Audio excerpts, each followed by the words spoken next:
In this video, I will explain what this Docker Desktop is all about and how you can manage images containers using Docker Desktop. So once you install this Docker Desktop, you can search for the images containers volumes at the top. Let's say you want to install Express. Then just search over there, and then the first thing that you see over here is Mongo Express.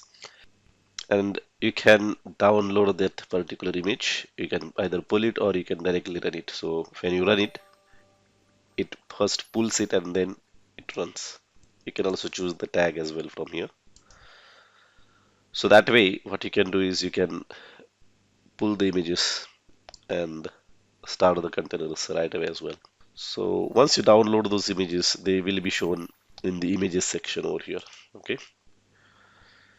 So these are the all images that I have downloaded or I have built. And there is two sections, local and hub.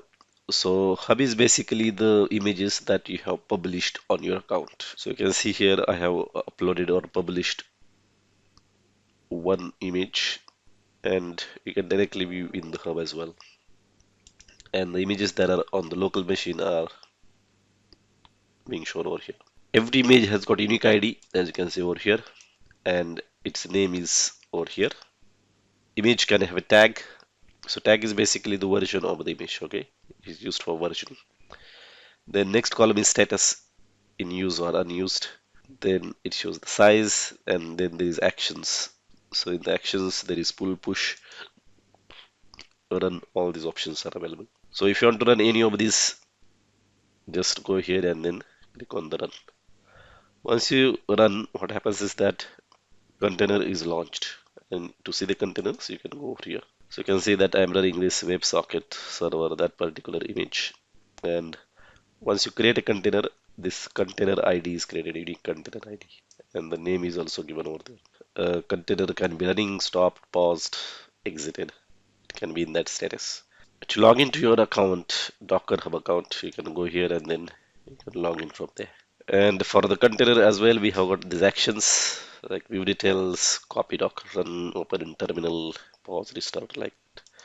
So if you click on that container, you will see the logs of that container over here. If you click on inspect, it will give you lots of details like it's a state, the arguments, path, then from which image this particular container started, host path, log path, name of the container, driver, platform.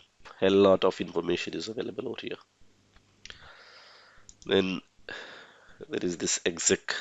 If you can directly execute some commands in that container. The files basically shows the files that you have in that container. So there are a lot of files over here, and for my app I had created this particular directory. So you can see your files over there, and then there is the statistics for the container like CPU uses, memory uses. So container is basically the thing like a machine, okay? It is just that it is isolated. So you can see the CPU uses, memory uses, network input output, disk read write, all those metrics you can see over here. And if you talk about the images, you will see the details like image hierarchy and the layers. Layers basically is the commands that are run to create that or build that image. That's it. If you have more questions, let me know in the comments.